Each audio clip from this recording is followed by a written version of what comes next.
let's talk about G.I. Joe. More importantly, let's talk about the 25th anniversary collection. Right here, this is the figure I got first when they came out with the new 25th line. My favorite character, one of my all-time favorite characters in all of like my geekdom, Snake Eyes. Especially my favorite version of Snake Eyes, the original Snake Eyes. And I thought this figure looked pretty damn sweet. Thought recreating this stuff, they knocked it out of the park. He looks good compared to the original one. Probably one of my top 5 favorite figures of all time. Anytime I see one of these anywhere that's even remotely affordable, I buy one. I've got probably like 3 or 4 now. I've been hoarding those like Han Solo figures. But here he is. He looks great. You can even tuck his Uzi back in there. I thought these were awesome when they came out. And my supermarket seemed to always have some on a toy rack. I don't know why Stop and Shop has toys, and most supermarkets have toys now, but they didn't when I was a little kid. They had maybe like one little Lego set that you would buy, and that would be about it. Now they got like almost a Toys R Us in there. But I couldn't help myself. Going to buy my frozen pizza? Middle of the night? Oh yeah, also, why not pick up a G.I. Joe too? Couldn't help it. So I got more figures. They also had awesome figures. Like this. Look at this bat. Oh my god, this might be better than the original bat. The original bat was pretty damn sick. But then we get to other shit. Shit like this. You end up with figures like this. Alright, it took me about 2 minutes just to set this thing up to stand up. Just to take a shot for this. This figure is awful. The original one, this is a little guy right here. He was probably one of the top 10 figures of the original line. And look at him. He's adorable. You want to play with him. Yeah, he's got a big head, but it's kind of cool. It fits him. Mine's missing a thumb, but it just adds to his charm.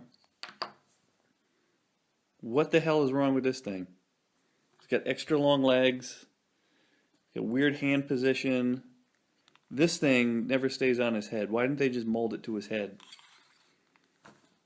Backpack is similar. Pretty sure that's the same mold of the original gun. But other than standing on his stand, I don't see any like point to... It's not playable. If I was a kid, this is why G.I. Joe ended. Why you don't, the line isn't as popular anymore. You can't play with this stuff. This... Look how many adventures he went on. He lost his thumb in a battle. This is just meant to just stand there. The 25th line is basically for dudes in their 30s.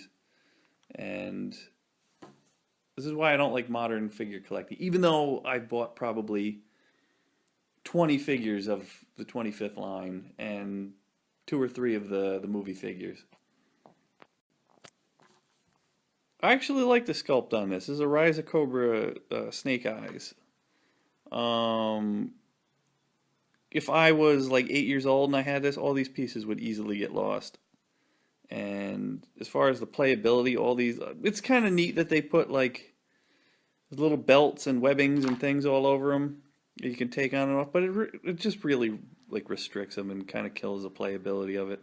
It kind of sucks. Other than just being something to display, this figure kind of sucks. It comes with this big giant thing that you can't even really hold and swing around on, but as a normal functioning gun. Although the early line had that kind of shit too, but... over-articulate. It's basically just a little statue to make funny little poses with. I don't imagine taking this figure out in the grass and having battles with them. It's just for old nerds like me.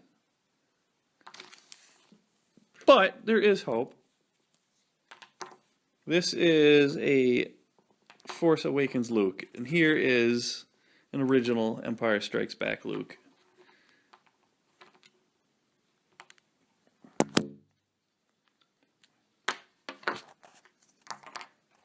I don't know what the hell this thing is, this weird backpack thing is that came with it. I think you combine it with other figures, weird nonsense shit that they package them with, and they build something, but I don't care.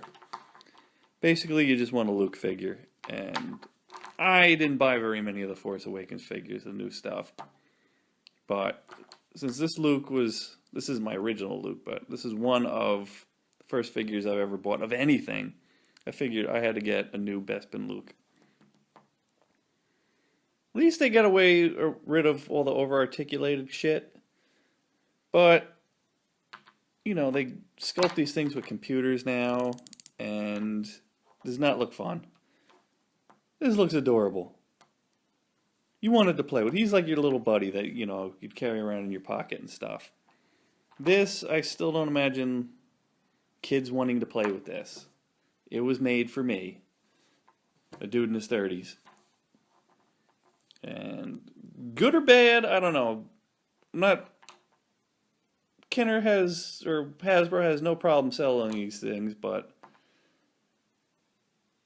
I don't think as far as the G.I. Joe stuff, if they took, you know, some pointers of the past and just went for something playable instead of specialty market shit, they might still be all over the pegs today instead of, you know, weird exclusives that you have to buy online. And I don't know what I'm really going for. It's just my thoughts on it. One thought led to another, and I just pulled out all these figures, and that's all. I don't know, I think my point was, the last video I made was kind of like a joke on the Dengar figure and, you know, how an ugly, crappy action figure gets made, but that was just like a lack of ambition. This is like overly ambitious and kind of